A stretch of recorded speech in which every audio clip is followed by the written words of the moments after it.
Today, let's talk through the tools and supplies you need to sew your own swimsuit. Welcome, I do sewing and DIY related content, and today we are talking about all the tools and supplies you need to sew your own swimsuit with summer being here. Now, the fun part about swimsuits is you can definitely sew them on your home sewing machine as long as it has a stretch stitch. So if your sewing machine has a zigzag stitch, a lightning stitch, sometimes the zigzag stitch is all it has, and then you can change the sizing on that. That's all you need to sew your own swimsuit.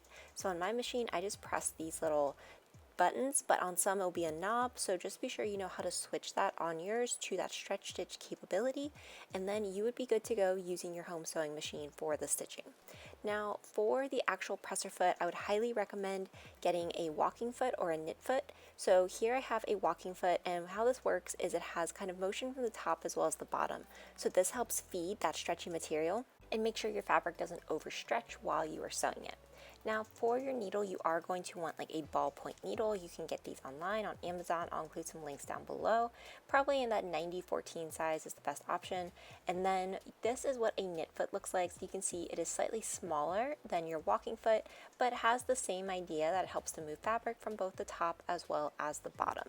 So just another way that you could go about sewing your knit fabric on your sewing machine to make it a lot easier, but I would highly recommend having one of those. Now, if you have a serger, you can definitely sew your swimsuit on there as well. It's not a requirement, but if you already have one on hand, the serger may be a little bit faster and easier to work with. But again, you can do all the same sewing steps on your sewing machine as you could on your serger for a swimsuit. So now let's talk about the other supplies you may need. A rotary cutter and a mat are going to be a lot easier due to how the swimsuit material is very slippery. It can be hard to cut it out with scissors, so I would highly recommend having your swimsuit material. So here's some here. I know it's already swimwear, but what you want to have like a single layer, and then you would cut this out using pattern weights on top.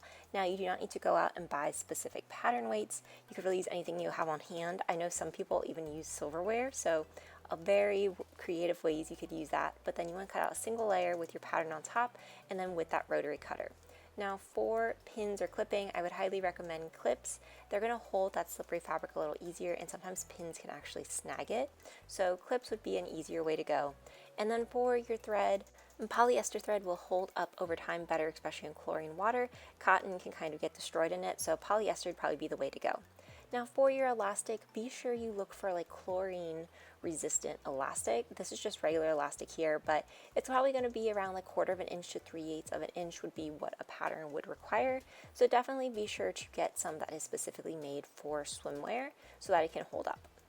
Now it's time to talk about some of the more fun elements of the swimwear, and that would be the fabric. So we talked about all the supplies. So as you can see here, I have a bunch of different pieces. Some of the items that I've bought, and then some are some that I've made. And definitely take the time to look at that store-bought swimsuit for how it's made. So on this one, you can see that they use a zigzag stitch. So if for whatever reason you think a zigzag stitch is not how you should do it, this is kind of a sign that this is how you can make a swimsuit, is using that zigzag stitch. Now, in addition, most of the time when you go to get your swimwear, you will see that there is a lining and then there is an exterior piece. So you are going to want to be sure that you get both of those types of fabrics when you are making your swimsuit. Now when it comes to the different types of fabric for swimwear, like that outer portion, you're going to want to look for something that's like nylon spandex or a polyester spandex, so having that blend, but that has at least 50% stretch in both directions. So it will sometimes be labeled as a 4-way stretch, but this will be sure that it is the best type of material for your swimwear. In addition, you want to be sure that you are getting that lining. I know sometimes with these store ones, they have a matching lining with the exterior. You don't need to always worry about that though. You can just get whatever type of lining you think goes well with that interior.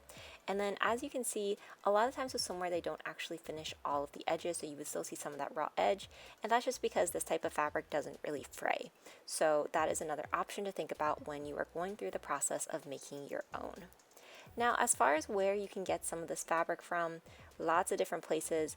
I've gotten some on Etsy. I used to get it at Joann Fabrics, but as we all know, Joann Fabrics is no longer here. So you could also look for Mood Fabrics. I did see there's a place called Fabric Fairy that carries a lot of different swimwear materials. So definitely something to consider there. And then depending on your local market, you may be able to find some at your local fabric stores, but I know especially with Joann's gone, that's going to be a little harder to do.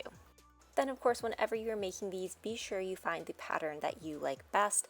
I actually have a blog post that has a lot of different types of swimwear patterns on it, but it really depends on what type of swimsuit you're looking for. Some people want a bikini, some people want something that's more modest, so a lot of different options, and you can get a lot of those online too. So I'll include a link to that below in case you're interested.